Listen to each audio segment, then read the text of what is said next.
Hi guys, welcome to my channel. Today I'll be showing you how to knit in a patchwork pattern. Here's the right side of the pattern, and here's the wrong side. For this project I'm using 4mm needles. Each square is 30 stitches wide and 60 rows across. Make sure that your row number is even. Casting on will be from the bottom to the top. If you're using a pattern, make sure to knit from right to left, and not the other way. This is because there is a right and a wrong side, and you want to make sure that your pattern is on the right side. Great, so now it's time to get started. First, cast on your colours. I'm doing mine on separate needles, and I'll be moving on to circular needles later.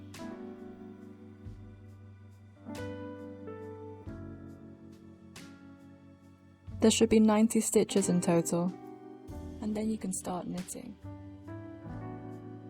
The first row should be the right side of your fabric. Using intarsia, a twisting colour change method, we're going to connect two colours together.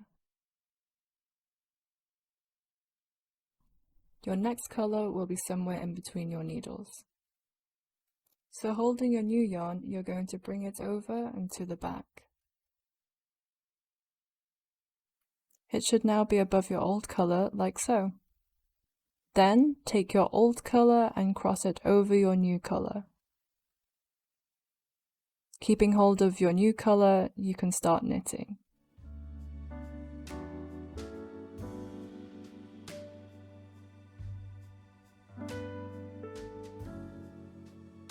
Your first row of intarsia is really as simple as that. Before we go through knitting the wrong side, let's go through a few rows first. You can see here that I'm detangling the yarns after each row. You can do this however you like, but I definitely recommend keeping on top of this. Now we're about to complete a row on the wrong side. We can tell it's the wrong side because we can see what looks like a stitched line across the colour change. What we'll also notice is that the yarn is in front of the needle facing us. Let's speed through to the first colour change.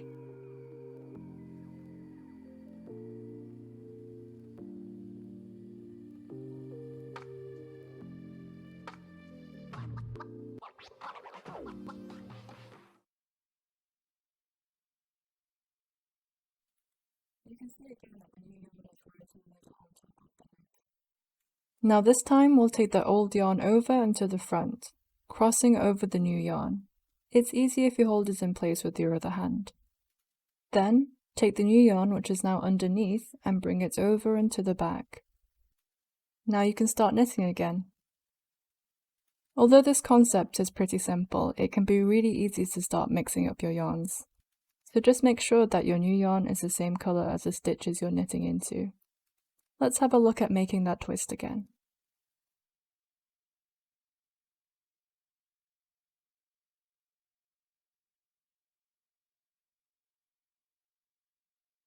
Make sure to pull lightly on the previous yarn, just to make sure there's enough tension so you don't end up with an uneven line.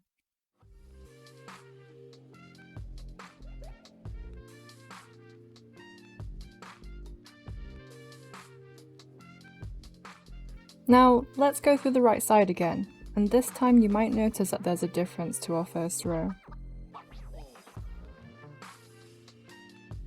Our yarns are now flipped over and facing the back, which actually makes the next twist a little bit quicker to do. And since I'm using circular needles, I also don't have to put my needles under the yarn this time.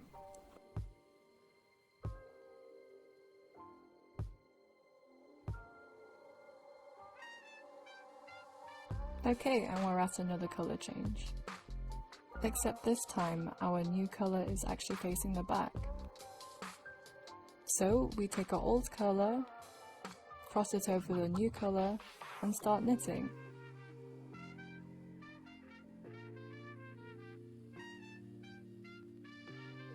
And let's just do that one more time. Again, with the yarn facing the back, take your old yarn, cross it over your new yarn, keep holding your new yarn, and then continue knitting.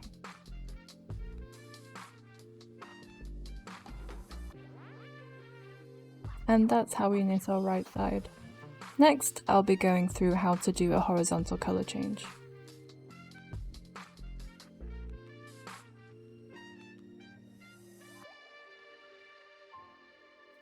But first, I have 10 rows to finish, so let's go ahead and get those done.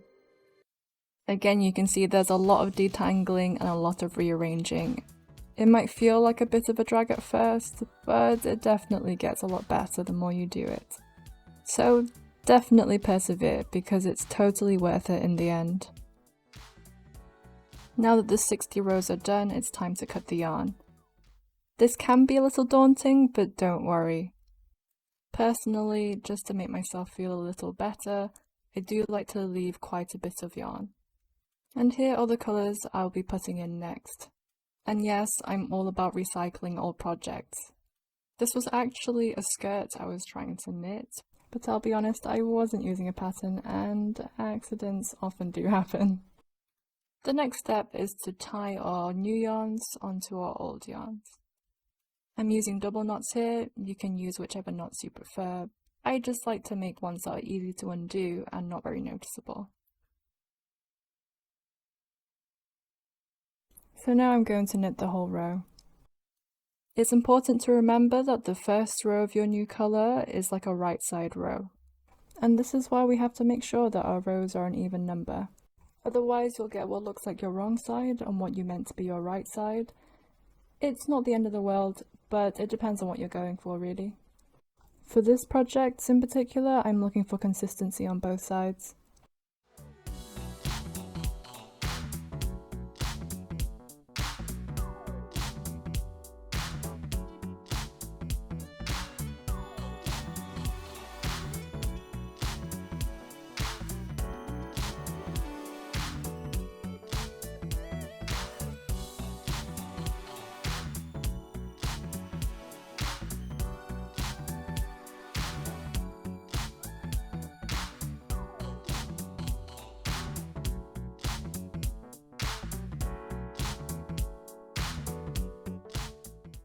So now we've finished our first row in our new colours. You'll also notice that there isn't a stitch line, because this is the right side. So that's it really, now you know how to knit in a patchwork pattern. I really hope you found this tutorial useful. If you enjoyed this video, please hit the thumbs up and tell me your thoughts in the comments below. I'll be making a reveal for this patchwork project soon, so make sure you subscribe to see what it is. Thanks so much for watching. Bye for now.